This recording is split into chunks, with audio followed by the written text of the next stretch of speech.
پچھلے دنوں میں ایک مفکر عالم دین کا بیان سن رہا تھا، تو انہوں نے کہا کہ پہلے زمانے میں نوجوان جب علماء کے پاس سوال پوچھنے کے لیے جاتا تھا تو وہ یہ پوچھتا کہ نماز کیسے پڑھنی ہے، روزہ کیسے رکھنا ہے، حج کیسے ادا کرنا ہے، زکوٰۃ کیسے دینی ہے۔ یعنی اس کا جو سوال ہوتا تھا نا وہ کیا یا کیسے ہوتا تھا۔ لیکن اب چونکہ ریزن کا زمانہ ہے، لاجک کا زمانہ ہے، تو اس لیے اب سوال کی نوعیت بدل گئی اور اب سوال کیسے کے بجائے کیا کے بجائے کیوں ہو گیا ہے۔ یعنی جب اب ہم کہتے ہیں نماز پڑھو تو آگے سے سوال یہ ہوتا ہے نماز کیوں پڑھوں، زکوٰۃ کیوں دوں، حج کیوں کروں، روزہ کیوں رکھوں، قربانی کیوں کروں، یا اگر اسلامی حکومت ہے تو اس میں قصاص ہے تو قصاص کیوں لیا جائے۔ تو اب نوجوان کا سوال کیوں ہے۔ تو اس وقت میرے ذہن میں یہ بات آئی کہ دیکھیں اللہ سبحانہ و تعالیٰ نے قرآن کریم میں بھی جو احکامات دیے ہیں نا تو اس میں کیسے کا نہیں ہے جواب۔ نماز پڑھو، کیسے پڑھوں، وہ حدیث میں ہے کہ بھائی کھڑے ہو، قیام کرنا ہے، رکوع کرنا ہے، سجدہ کرنا ہے، وغیرہ وغیرہ۔ زکوٰۃ ادا کرو، کیسے ادا کرنی ہے، اس کا طریقہ حدیث میں تفصیل کے ساتھ موجود ہے۔ حج کرنا ہے، کیسے ادا کرنا ہے، تفصیل کے ساتھ حدیث میں طریقہ موجود ہے۔ تو کیسے کا جواب ہمیں حدیث میں مل جاتا ہے، لیکن جب ہم قرآن کی طرف آتے ہیں تو وہ کیوں کا جواب دیتا ہے، کیونکہ ایک زمانہ ایسا آنے والا تھا جس میں لاجک کو پریفر کیا جائے گا۔ اب مثال کے طور پہ ایک بندہ پوچھتا ہے نماز کیوں پڑھوں، تو قرآن نے کہا اقم الصلاۃ لذکری، نماز پڑھو میری یاد کے لیے، میں نے تمہیں پیدا کیا ہے، میں تمہارا خالق ہوں، میں تمہارا مالک ہوں، میں تمہیں رزق دیتا ہوں، میں نے تمہیں وجود دیا ہوا ہے، اگر میں وجود ہی نہ دیتا تم دنیا میں آ ہی نہیں سکتے تھے۔ میں تمہیں کھانا دیتا ہوں، میں تمہیں پلاتا ہوں، یطعمنی ویسقین واذا مرضت فہو یشفین، جب تم بیمار ہوتے ہو میں شفا دیتا ہوں،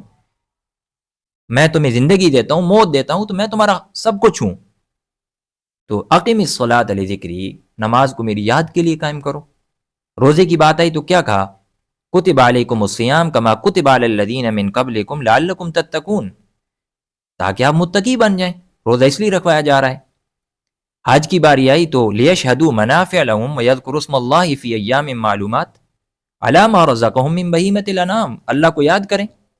وَمَن يُعَظِّمْ شَعَائِرَ اللَّهِ فَإِنَّهَا مِن تَقْوَى الْقُلُوبِ، کہ جو بندہ اللہ کے شعائر کی، جتنی بھی شعائر ہیں، خاص طور پہ حج کی یہاں بات ہو رہی ہے، تو ان کی جو بندہ تعظیم کرتا ہے تو یہ نشانی ہے اس بات کی کہ اس کے دل میں تقوی ہے۔ میں قربانی کیوں کروں، تو اس لیے کرو کہ وَلَٰكِن يَنَالُ التَّقْوَىٰ، تمہارے جذبات پاکیزہ ہو جائیں گے۔ میں زکوٰۃ کیوں ادا کروں، تو اس لیے ادا کرو کہ خُذْ مِنْ أَمْوَالِهِمْ صَدَقَةً تُطَهِّرُهُمْ وَتُزَكِّيهِمْ بِهَا، اس کے ذریعے سے تمہارے دل کی پاکیزگی ہوگی۔ میں قصاص کیوں لوں،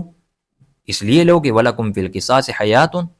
تمہارے لیے قصاص میں زندگی چھپی ہوئی ہے۔ الغرض یہ کہ میں اللہ اور اللہ کے رسول کی طرف سے دی ہوئی جو شریعت ہے اس کو کیوں مانوں۔ تو یا ایھا الذین آمنوا استجیبوا للہ وللرسول اذا دعاکم لما یحییکم، اس لیے مانو کیونکہ اس میں تمہاری زندگی چھپی ہوئی ہے۔ تو اللہ سبحانہ و تعالیٰ نے بھی جو جوابات دیے ہیں اور احکامات کو ذکر کرنے کے بعد کیسے کا جواب نہیں دیا، بلکہ علت بتائیے کہ یہ کام اس لیے کرو۔ اور جب ہم اس علت کو سامنے رکھتے ہیں، یا آپ یوں کہہ لیں کہ اس وجہ کو، اس مقصد کو سامنے رکھتے ہیں، یا اس انجام کو سامنے رکھتے ہیں کہ اگر میں یہ عمل کروں گا تو اس کا انجام یہ ہوگا، تو پھر ہمارا عمل ایک اثر پیدا کرتا ہے ہمارے اپنے وجود کے اندر، اور یہی چیز حیوانوں سے ہماری برتری ثابت کرنے کے لیے کافی ہو جاتی ہے۔ اس لیے شاہ ولی اللہ رحمۃ اللہ علیہ نے قوت عملیہ جو انسان کے اندر موجود ہے اور جانوروں کے اندر بھی موجود ہوتی ہے، لیکن انسان کی قوت عملیہ کو برتری دی ہے۔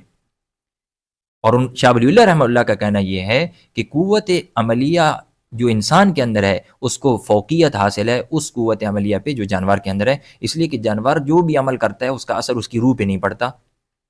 نفس